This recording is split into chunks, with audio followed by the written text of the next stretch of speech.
I've had such a nice meal. Oh, thank you, Mama, darling. And you shouldn't have fussed so. Nice, clean tablecloth and all. It was even ironed. Well, Mama, we have eaten off of clean tablecloths before. How about another snort for the birthday gal, huh, Mother? Oh, no, I don't think so. What the hell, Ed? I'm half lit already. Yeah, it's good stuff, ain't it? Cost $1.50 at Al's Liquor on the Mall. But I only get it for $1. Yeah, I don't think we have to discuss the price of things on Mama's birthday. Well, pardon me.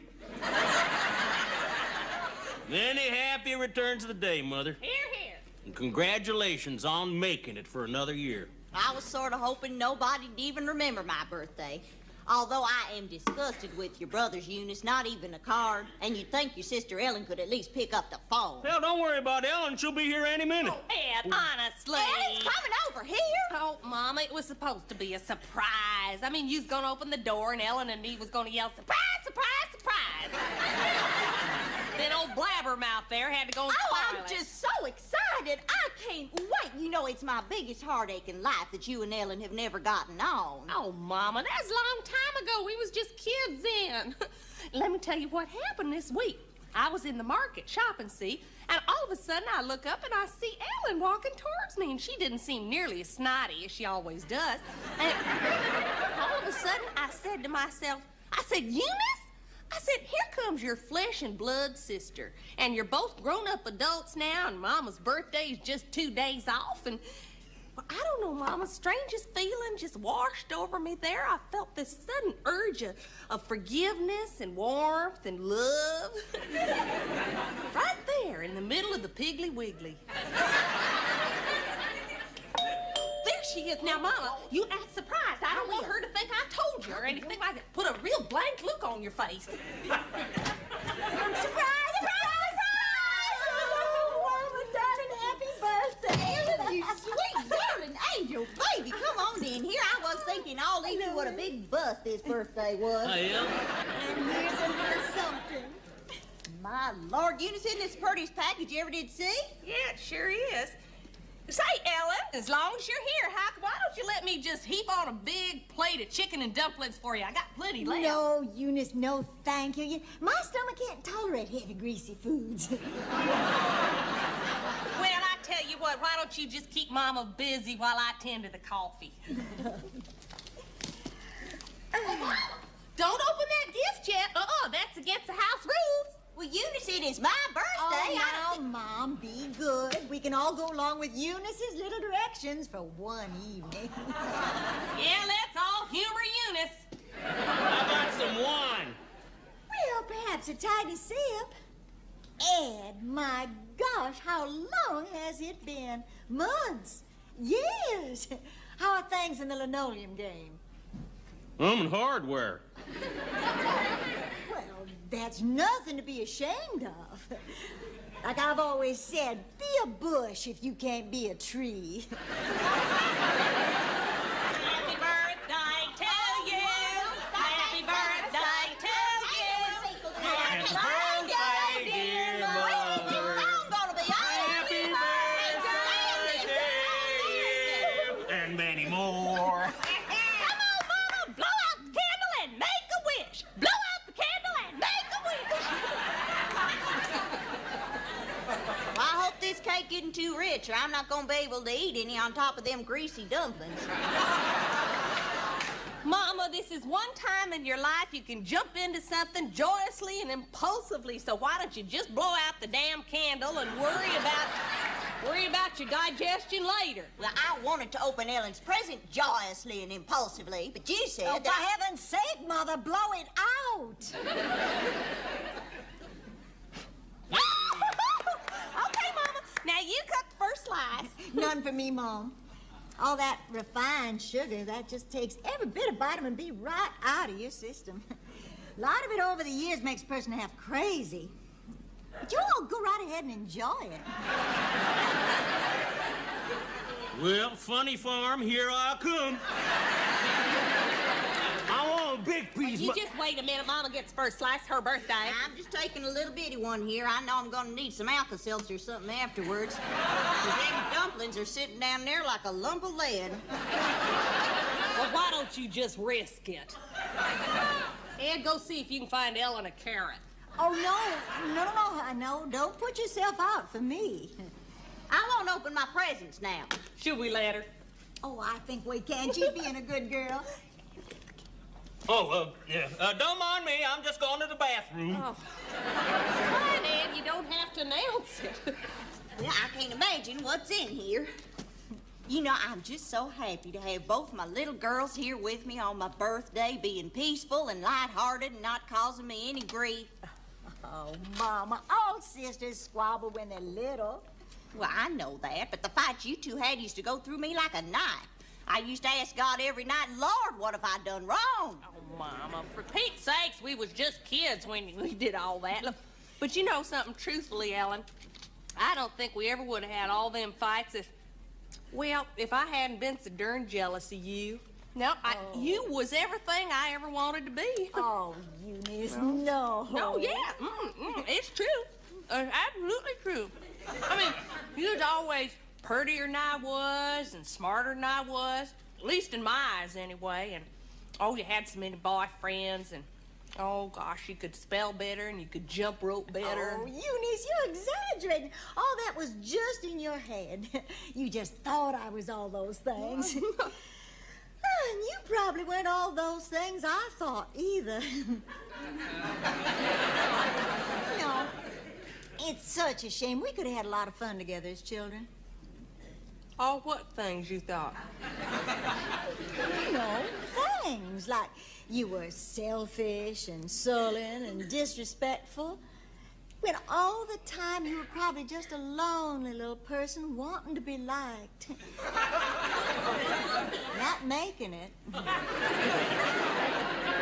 just in what way? I mean, specifically, was I selfish? Well, heavens, Eunice, I can't remember all those times. For instance, the time you wouldn't let me play with your little Bo Peep doll. Well, that's not a very good for instance, Ellen, because as I recall, you already had every one of the dolls in the Mother Goose set. Ellen wouldn't do a thing like that. That's what she said at the time, Mama. But the fact was and is and always will be that Ellen just plain swiped my Mother Hubbard and my Miss Muffet and my Mary Mary quite contrary. Lord, Eunice, I just borrowed them for a little puppet show we were putting I remember that day well. I was heartsick all afternoon. Well, anyway, that was all years ago. And you shouldn't have been jealous of me, Eunice. Maybe I'm prettier, but that's a woman nature. And so what if I can spell better? Oh, and you could recite better, too, Ellen. You remember how pretty she did that, Eunice? You used to be able to do a whole long poem about a blackbird or something. Not a blackbird, Mama, a raven. The poem was The Raven. Well, whatever it was, I never could make head nor tail out of it. But it was just lovely the way you used to do it with the gestures and all. You remember how pretty that was, Eunice? Yeah, Mama. I wasn't nearly as good. You sure as hell were.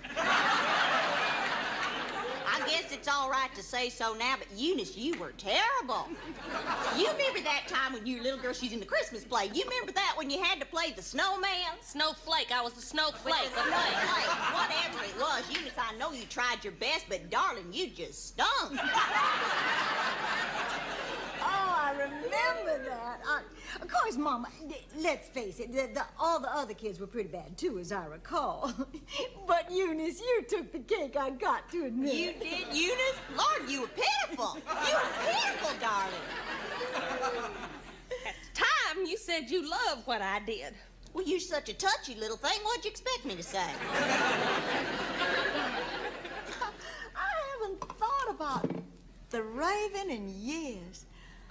Once upon a midnight dreary, while I pondered weak and weary over many a quaint and curious Much as we'd volume. love to hear the whole thing, don't you think we ought to let Mama open up her presents? Oh, rush, rush, rush. Tension, tension, tension.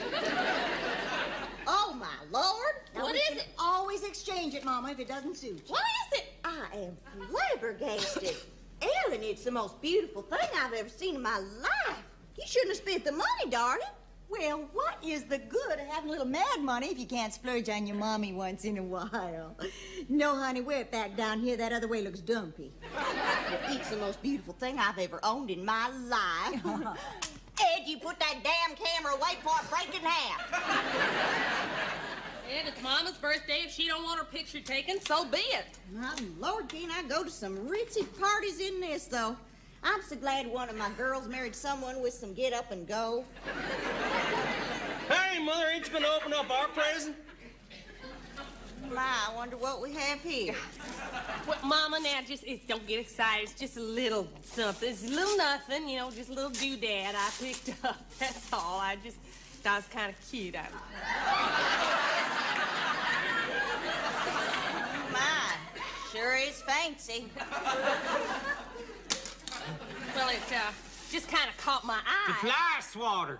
Frank, I think it's a very original idea. Yeah. I got it at a discount on the gift shop on the mall Ed, there. please, why don't you put a price tag on everything we own, huh? Well, you don't have to, honey. There's Give already me that.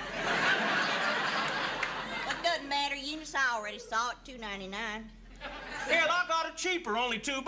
Ed, would you get a grip on yourself? I am begging you. Oh, won't you look at me, though? Thanks to my 2 thoughtful daughters, I'm ready for anything. I can walk right into a swanky party, and I can swat all the flies while I'm at it. That's right, Mother. See, it's got a special mesh, super fine. See, with an ordinary fly swatter, you take a swipe at them gnats. Heck, those rascals just sail right on through. You're hitting nothing but thin air.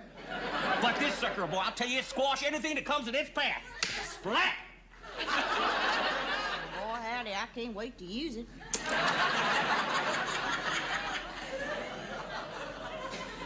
See, Mom, the reason I got it came to my mind when I saw it was, you remember that time years ago when you had Aunt May and Uncle Ed over at your house for Easter dinner and that big old horsefly was bugging you?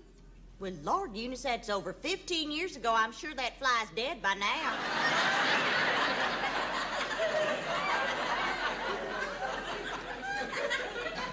Well, I didn't mean that fly, Mama. I mean, that could be for any old fly. I just thought it was a cute conversation piece, you know, hanging in your kitchen. Well, I hope if I have somebody in my kitchen, we got something better to discuss than swatting flies. Well, I think it's a very original gift. Matter of fact, I'd like to know where you got it. I'd love to get one for our trash man for Christmas. Yeah, there's a guy that got plenty of flies, right, Ellen? Well, hell, darling, why don't you just give him that one? Because I'm not going to have any use for it. Well, now, just a minute, Mama. If you don't want this, I can take it back and exchange it and get you something you do want. Eunice, it is silly to go to all that trouble for a $2 gift. Just let Ellen give it to her trash man, because it's going to go to waste hanging in my kitchen. Oh, it will give such a chuckle to our trash man. He is such a dear and always so cheerful. I'll gladly give you the $2, Eunice. I don't want your $2. Well, if that's the way you're going to be, okay, forget it. Eunice, I only figured that you'd already given me my main present. I mean, the nice dinner and the homemade cake. And what do I get for it, huh? I get cracks about my dumplings and cracks about my cake and cracks about my performance as a snowflake. When will you ever grow up? And I don't need you walking into my home telling me how to behave, sister dear. Eunice, I will not have that tone of voice to me or to your sister. Oh, no, we can't be rude to my sister. No, dear, sweet, precious, darling baby Ellen, we can't be rude to her. She comes and visits you for 5 minutes every 5 years and throws an expensive stole at you just to ease her guilty conscience. So we'd better all kneel. Eunice, all my life I have wondered why you have acted like such a jackass. Well, I have finally found out why. You are a jackass. Now, you let me out of here. Well, don't forget your fly swatter, sister dear. You always took everything you ever wanted. You took all of my dolls, and you took the only man I ever loved, so take the fly swatter. Whoa, back up there. I don't want your damn fly swatter. Well, neither do I! Oh, where did I go wrong?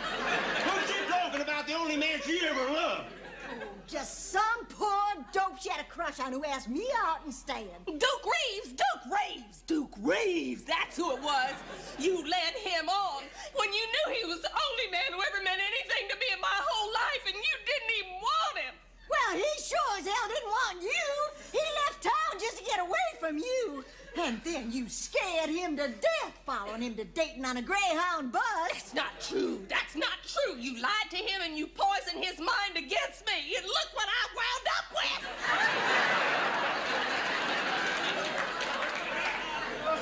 Duke Reeves wouldn't have touched you with a barge pole. We had a lot better things than you to talk about on our dates. I know you messed it up with me. I know it. I just know it. You did it because you are cruel and mean and vicious. Shut up, Eunice! You are an eyesore and a humiliation of the entire family. I should have decked you when we was kids. Now, if you would like that ratty hair of yours to stay in one piece, you just lay off of me. Happy birthday, Mama, darling. I'll call you soon. Jackass!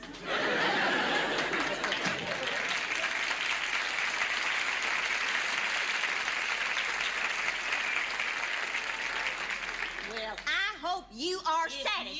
If you value your life, you won't say one word to me. I have broken my back tonight to make this a nice birthday for you, old lady. By giving me a damn fly swatter? Now, look here, Missy. I want to know about this Duke Reeves. Duke Reeves! Duke Reeves! Why don't you go sit on it? Don't you sass me.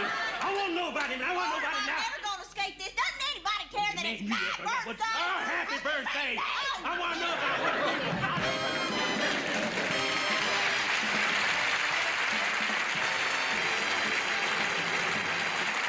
it. From the Disney MGM Studios in Orlando, Florida. Welcome to A Conversation with Betty White.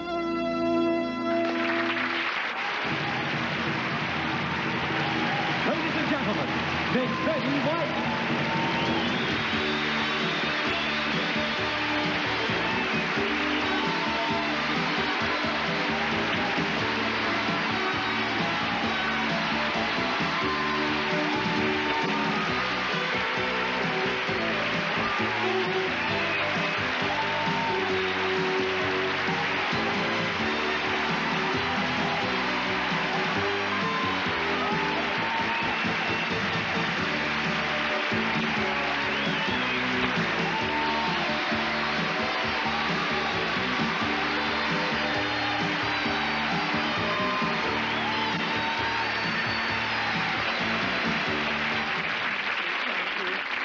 Certainly enjoyed being here today, and thank you so much. If you think I'm not going to quit while I'm ahead, oh, bless your hearts for all that stuff.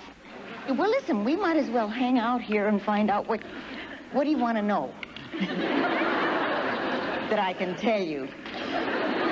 I could tell you things about the Golden Girls that would curl your hair. My darling Golden Girls, I won't do anything but tell you how much I love them. Who wants to speak for... Yes. How many questions? Can I ask 3 questions? Or You one can at a ask time? 27 as far as I'm concerned. First question is, every time on the Golden Girls, you girls get together, you're always eating junk food. How do you stay so thin? Well, I'm going to stay sitting down. Well, I tell you what, you don't really notice Rose eating a lot because I can't afford it, but Rue, who is on a perpetual diet, always figures that if she eats on camera, it's not fattening. So she eats it as much and as fast as she can, and then when between times she wouldn't touch it. Second question. The tabloids have you and the Golden Girls in a tiff. Is there any truth to that? Every year. Every year. Every year they go All the through. time. We storm off the set, or we don't speak. I love this last one. It was, what was it that they called our set? The freezer, and we only communicate through the director. Well, the exact opposite is true. I don't know. They get these stories out of whole cloth, and unfortunately there are people who pick up those garbage newspapers and they believe what they hear. We not only are professionally admiring of each other, we adore each other. The friendship is so solid, and that's hard with 4 ladies working together in close community. And when you figure we're saying that at the end of the 4th year, this isn't just a new kid on the block. They're a joyful bunch, so we just can laugh that other stuff off. But they also, one of the other papers had 2 pictures of me. Now, you know how photographers are always taking zillions of pictures. You never see them until magically down the road a piece they show up in one of those papers. And they had me in a very distinctive black and white top over a chiffon skirt with 2 different men. One was Rudy Belmer, my great and good friend that I've known for 40 years, who has a very steady lady whom he adores, and my good friend Jerry Martin, who is my commercial agent. Well, I was trying to decide between which one to marry. I just couldn't make up my mind. I'd spend one weekend with one and then one weekend with the other while I was trying to decide, and the line that cracked me up was, you know, a lot of girls have one man and several dresses. Betty has 2 men and 1 dress.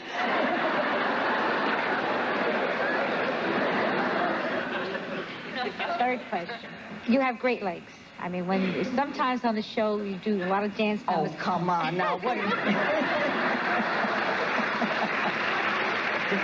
I noticed you sang. I mean, you have a lovely voice. Have you ever done dancing? I mean, professionally, other than... I'm one of those on the that as they say, she moves well. You know, I've never studied dancing, but I love to dance. And every once in a while, you just do a few easy moves, and that's always the fun one. And I did a lot of musicals in stock, and so you have to dance a little. I love it. Blanche, if you can't do a simple dance, how do you expect me to believe that story about you and the Flying Finelli brothers?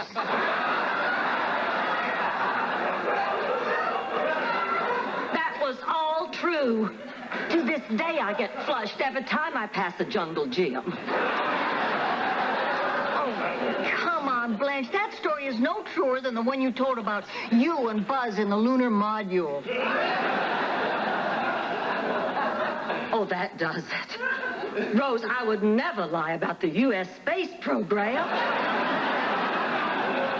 Awkward when it comes to my body, huh? No coordination? You want to see your body defy the laws of nature, physics, and Dade County? Just hit that music, girl, and follow my lead. Look into my eyes.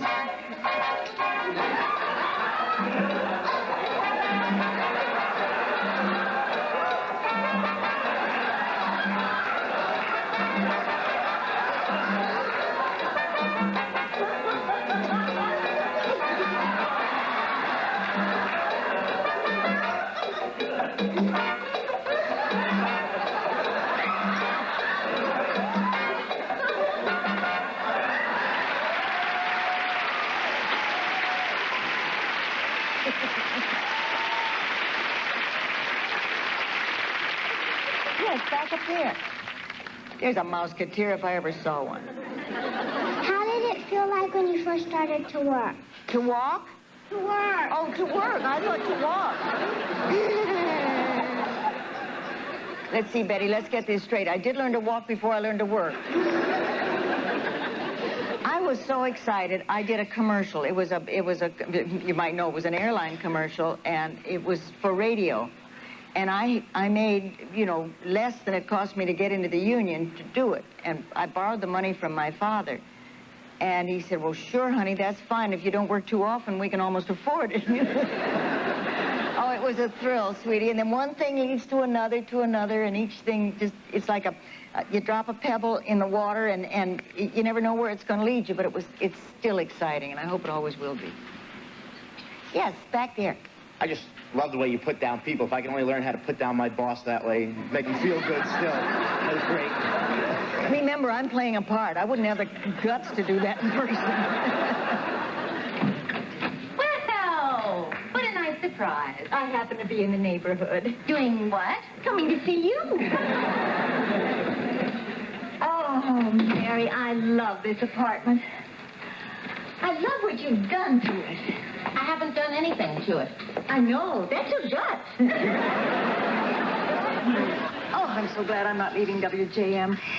You have no idea how I'd miss you. I'd probably cry every time I looked at a melon. The experts agree a good cup of coffee should always be savored just as it comes from the pot. Hot, rich, and black. I just have a little cream and sugar.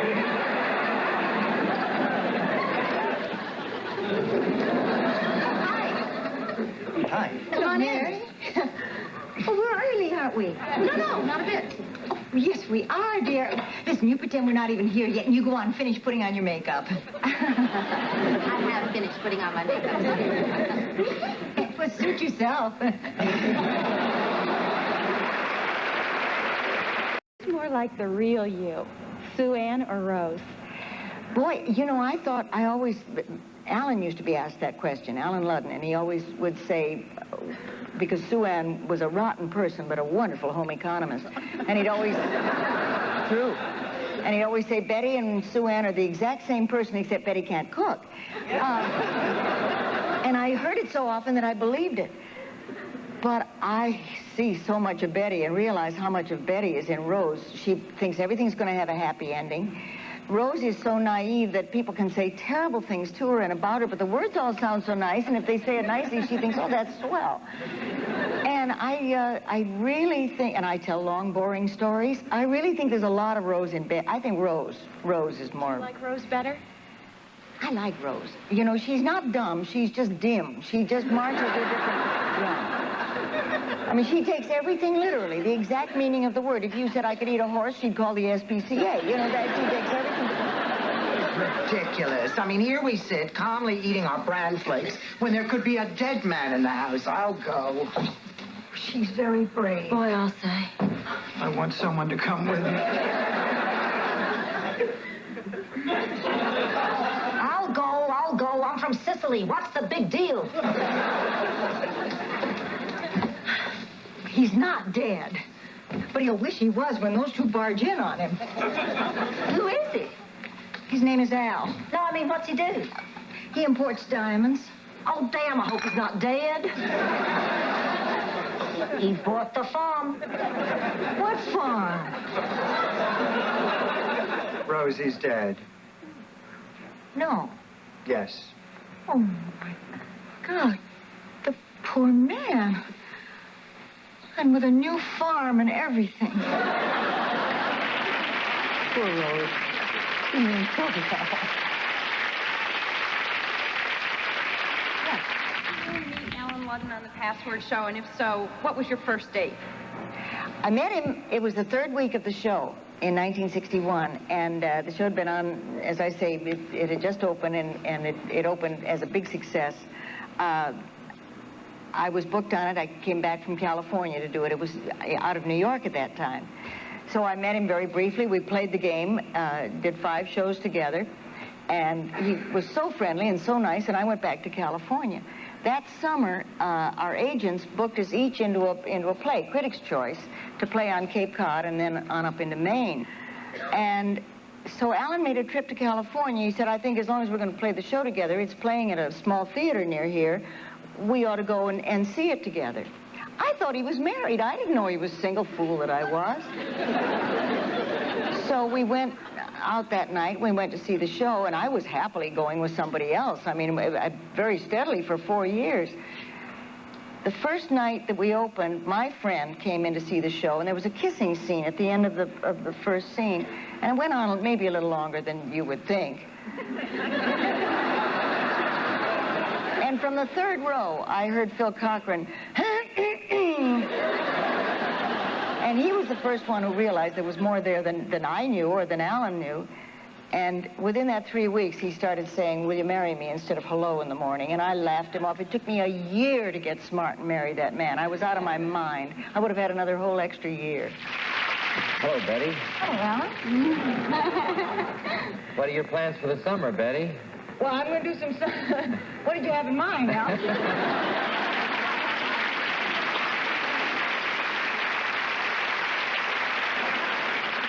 Yes, sir. You're recognized when you walk in someplace, someone goes, hey, Betty White. You know, what is the most embarrassing moment as being recognized you've had? I mean, you walked into a place you didn't want to be recognized, and someone said, oh, that's Betty White. I try to stay out of those places.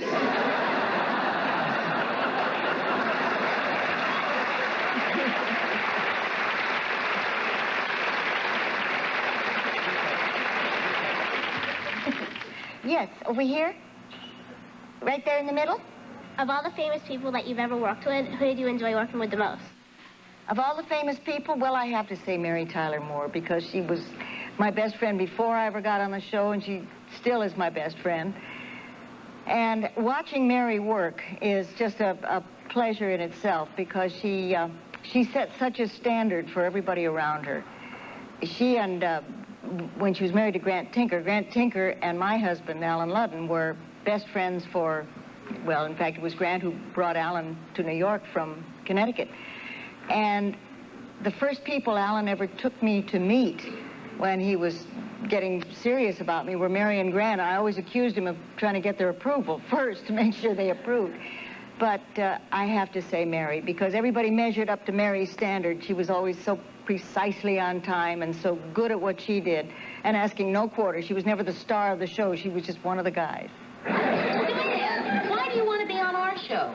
You're the happy homemaker. Yes, and the happy homemaker is very unhappy. About what? I have done that show every day since July 1963. Do you know what that means, Mary? It means I've been smiling for 11 years. I never thought of it that way. I want a job where I don't have to smile. I don't like smiling all the time. It's against my nature. Sue Ann, you're smiling. I am. Right now? Uh-huh.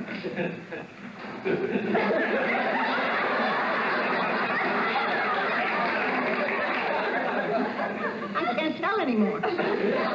I'm in a rut, Mary. Everything I do is mechanical. I just go through the motions. Oh, well, Sue Ann, come on. Everyone feels that way about her job sometimes.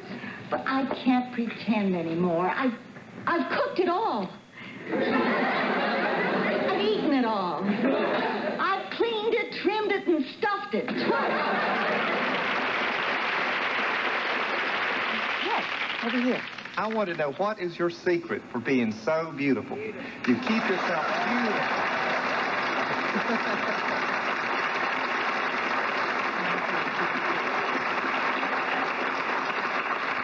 I think it's your eye doctor, but thank you for your vote of confidence. I appreciate that so much. Yes, back there? On the Golden Girls, you wear such terrific outfits.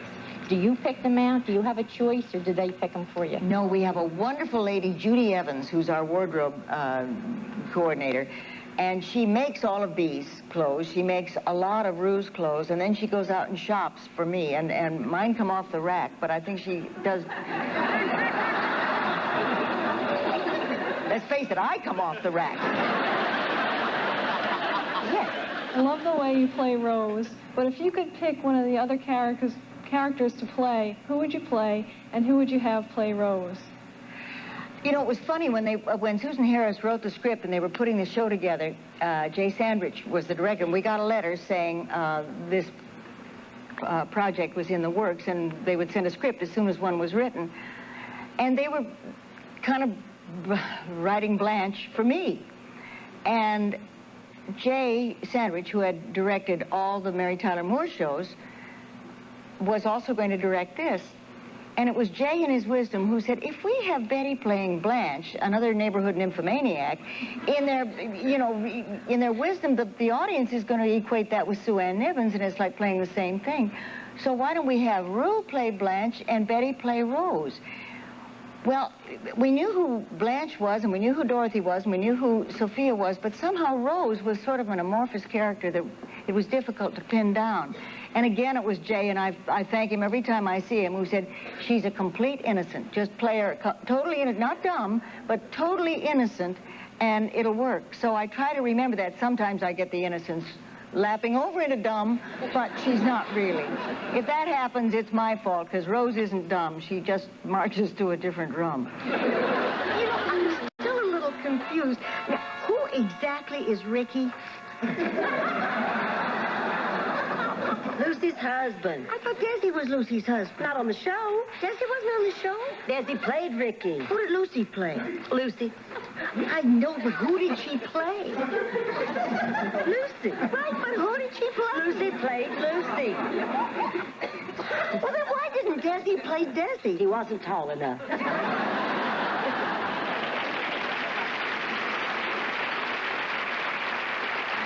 Yes, that's it. Do you have somebody to do your hair and fix your makeup and to put your clothes out for you? No, I was born just gorgeous like this.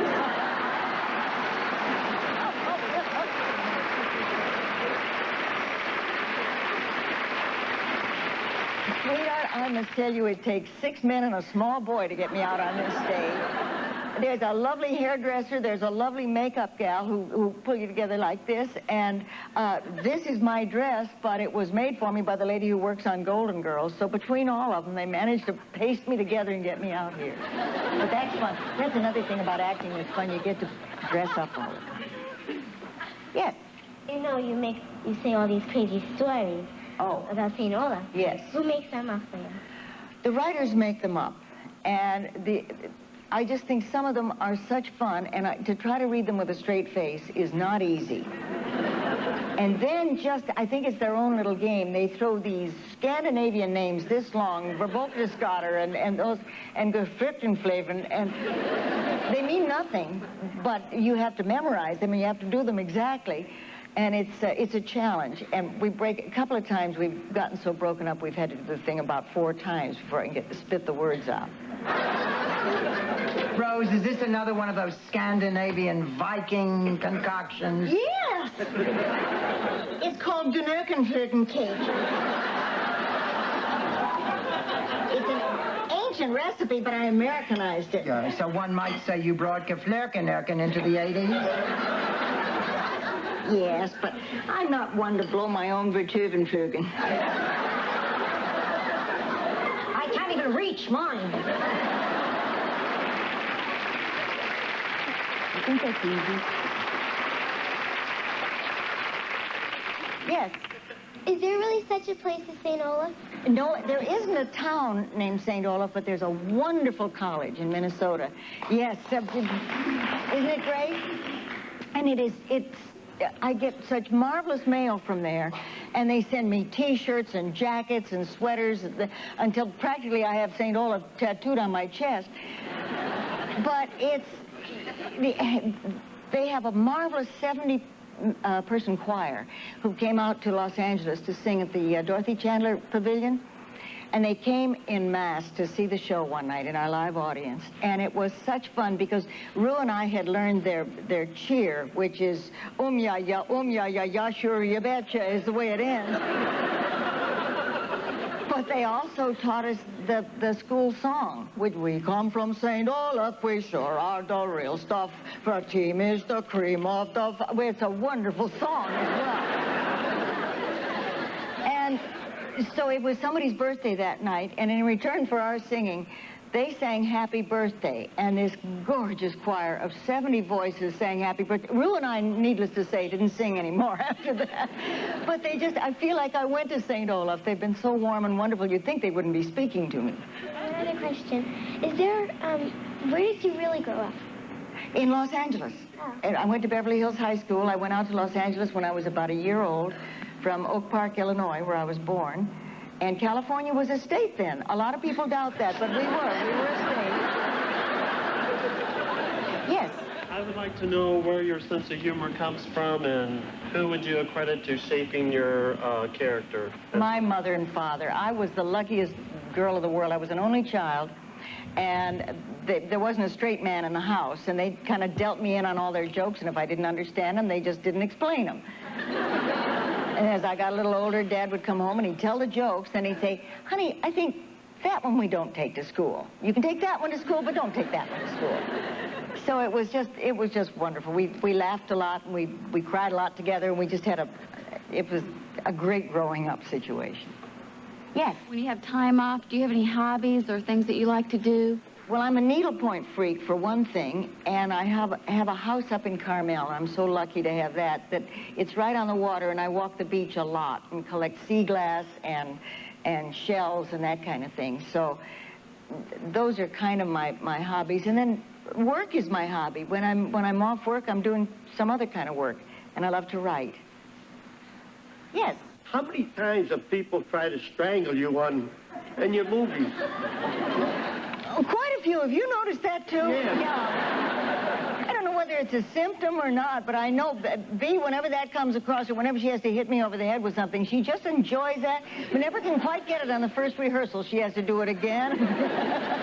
I don't know. I think maybe it's a wishful thinking thing. I think there are so many people who would have wanted to strangle me through the years that maybe they just put it on television.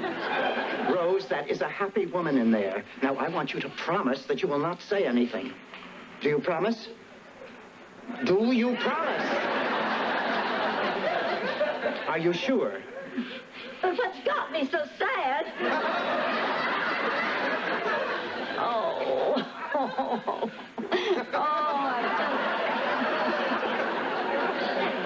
I just never had two better friends. I just can't stand the thought of leaving you. Oh, Blanche, you look gorgeous. Oh. Shut up, Rose. Are you ready? Yes, I guess. Stop!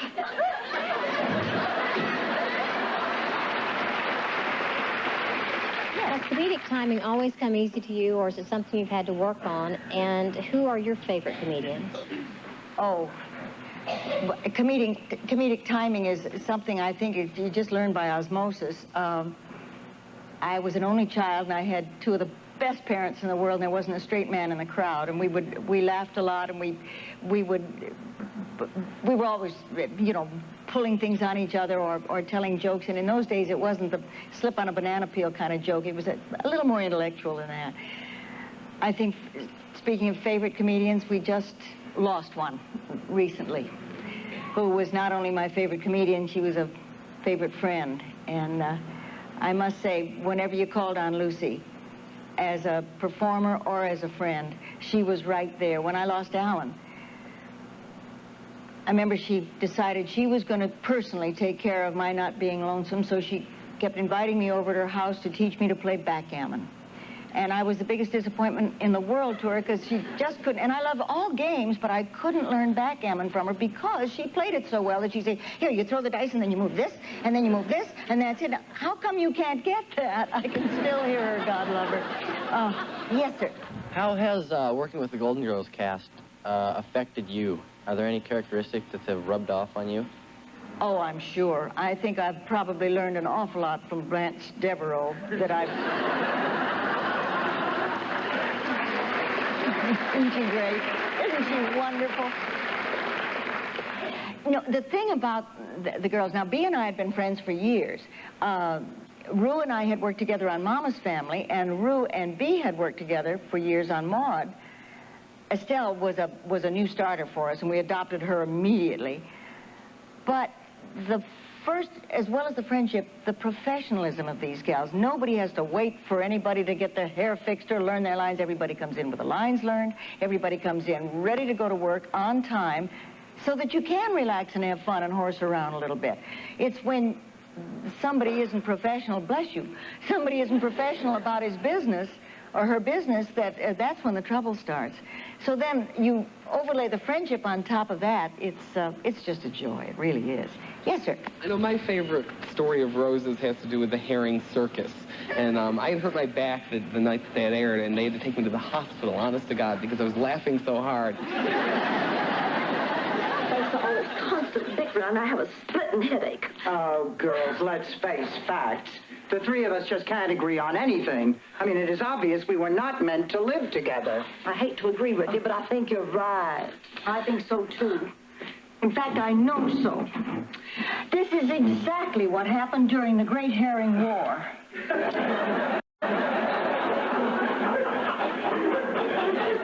The Great Herring War? Yes, between the Lindstroms and the Johansons. Oh, that Great Herring War.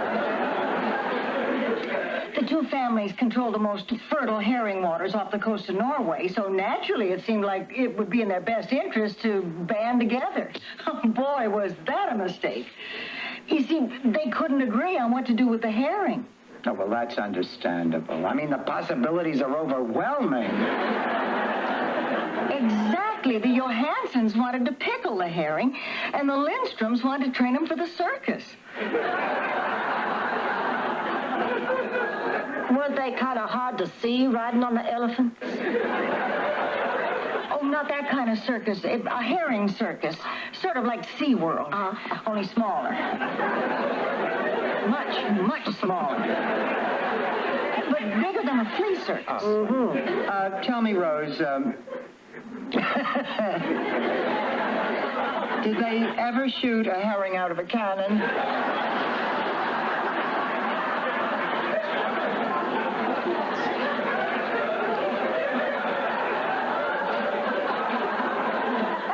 Only once. But they shot him into a tree. After that, no other herring would do it.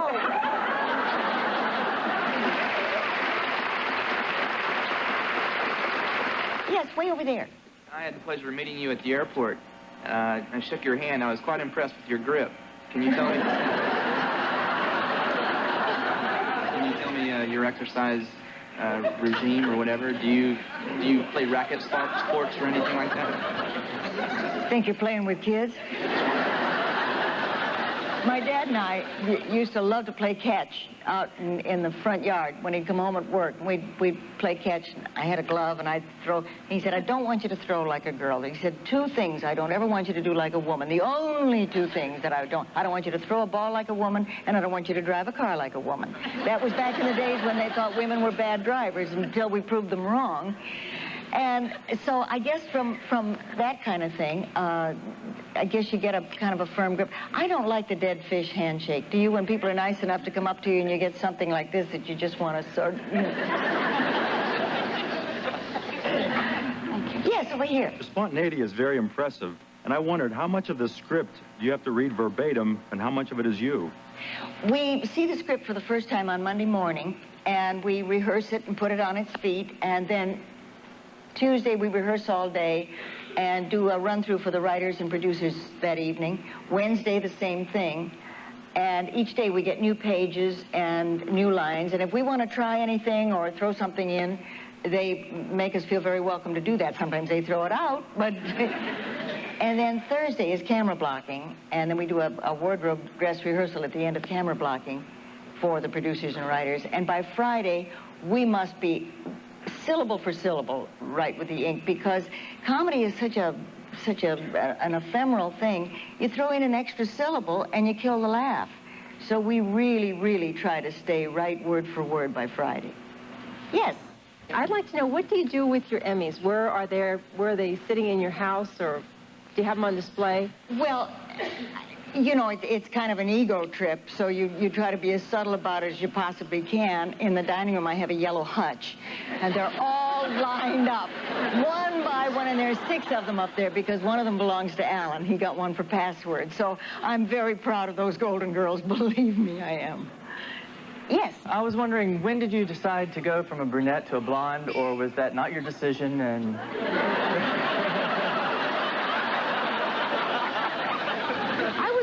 Struck blonde.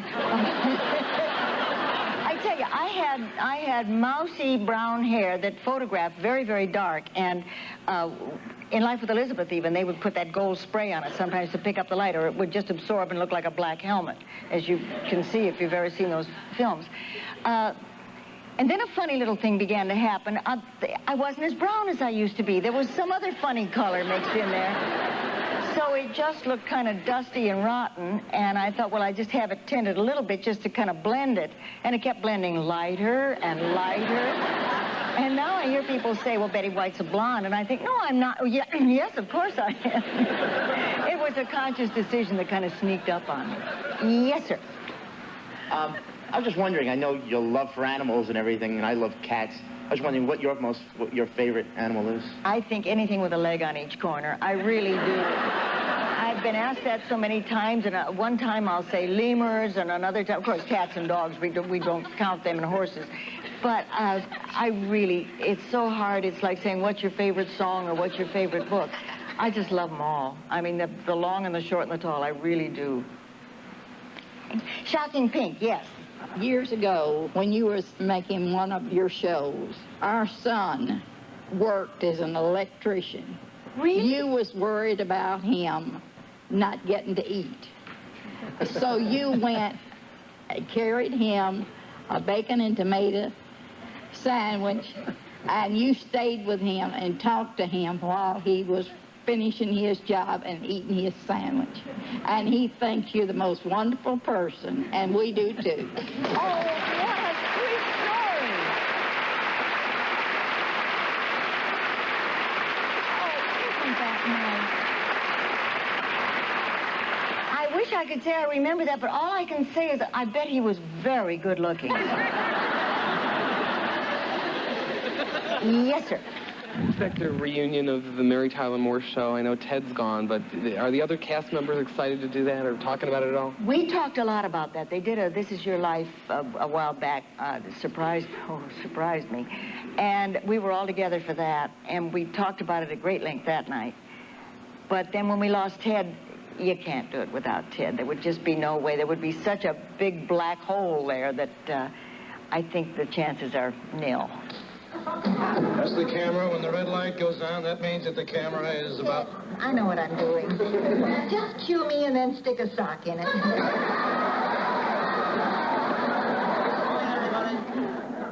And action.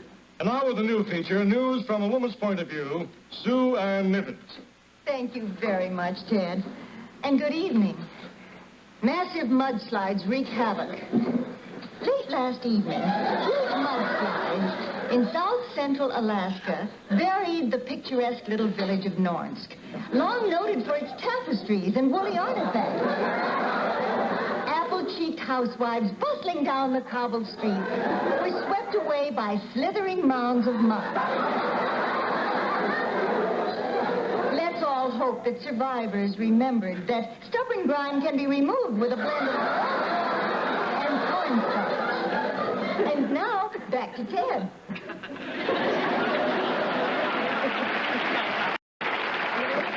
Yes, sir. Listening to you tonight, you must have had a wonderful marriage to Alan. It was just sensational. And I have a sister who just lost her husband, and she's having a rough time of it. And with the marriage you had, I wonder if you could give me any advice I could tell her. You She know, needs help. I get so many letters like that, and those letters I always answer immediately. It's true, that awful first thing, you think you're just not going to get through it.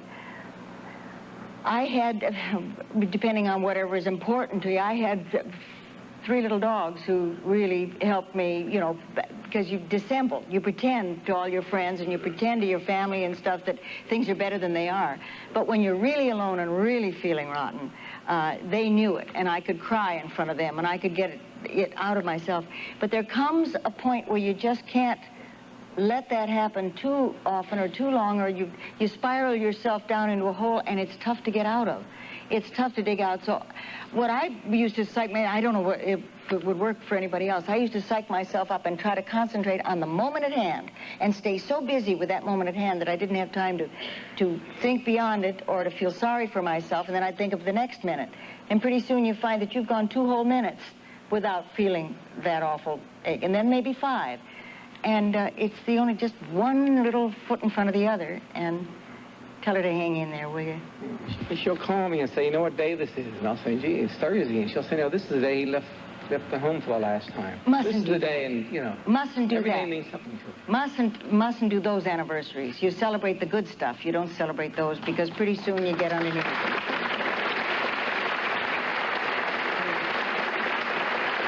Yes. If there could be a 5th Golden Girl, who would be your selection? Well, there's a good question. Carol Burnett, I think. Carol Burnett. Can't you just see stirring Carol into that equation and the havoc she could wreak?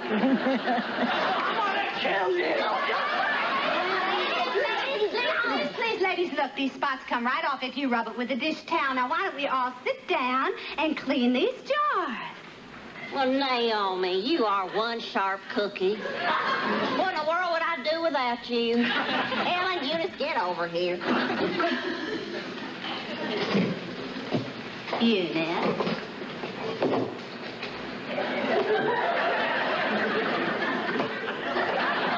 Oh, Naomi, what a sweet thought. No wonder I love you best. You're like the daughter I never had.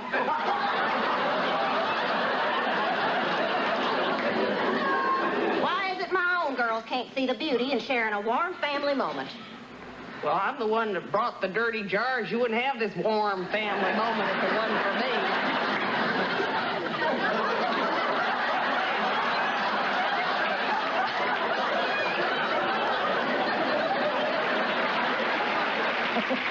Now I see why it was so much fun being an only child. I didn't have to go through all that. You know, there's a little bit of me in Rose, and there's a little bit of me in Sue Ann. I'm afraid there was a lot of me in Ellen. She's a real witch, isn't she? Yes, over here. Yes. Does it help to have things in common with the parts that you play, like Rose on the Golden Girls and you both being widows? Do you draw from real life experience? Yes, it's true, we do. It wasn't really done intentionally. The writers suddenly had me a widow, and they had B. Arthur divorced. That is, Dorothy divorced. And they wrote, the first year that we were on, they wrote, we had 2 mother scripts. And they were rather close together, very meaningful mother scripts. And that first year, both Bees and my mother were ill, and we adored our mothers. We were very close with our mothers. And we lost them both within 2 weeks of each other. And we had to do those mother scripts. And I tell you, it was the toughest thing in the world to play those lines. And Bee really almost couldn't get through it until, and even now today, if we have to play one of those scenes, we both do one of these things. The hardest thing, perhaps, was the monologue that they had written when Rose tells Charlie, her husband, that she's going to move from St. Olaf, and she does this little monologue in it. It's interesting. It's funny. It gets to you.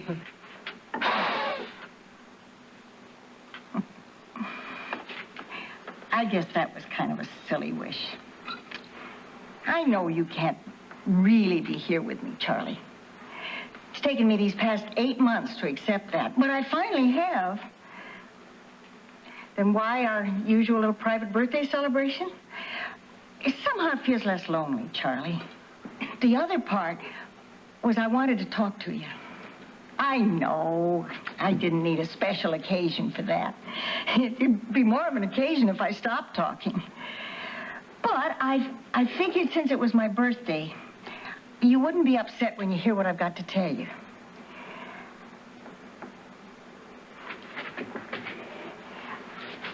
I've decided to sell the house and leave St. Olaf, Charlie. The winters are rough here in Minnesota. And this place is too filled with memories to let me get on with my life. I need to start over without you, Charlie. And I think this is the best way. I know it'll be tough in a strange town, all alone, but I've read some wonderful things about Miami.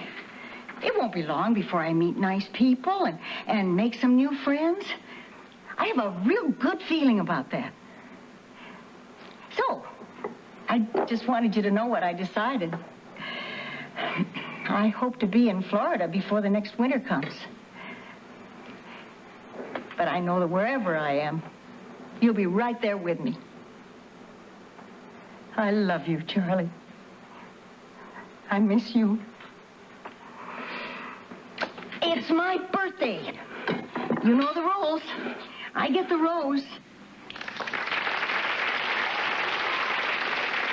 That one really kind of came close to home, because no matter how I was talking to Charlie, I was really talking to Alan.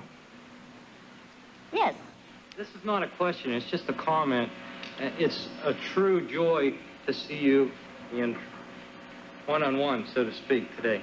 And thank you for your high energy, your good feelings, and I enjoy watching your show.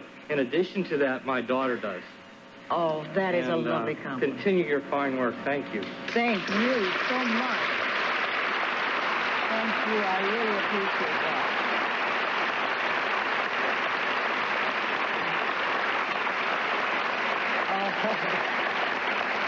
I tell you, you do know how to spoil an old girl. And the winner is Betty White, the Golden Girl. Thank you for being a friend. Travel down the road and back again. Your heart is true. You're a pal and a confidant. And if you threw a party, invited everyone you knew, you would see the biggest gift would be from me, and the card attached would say, thank you for being a friend.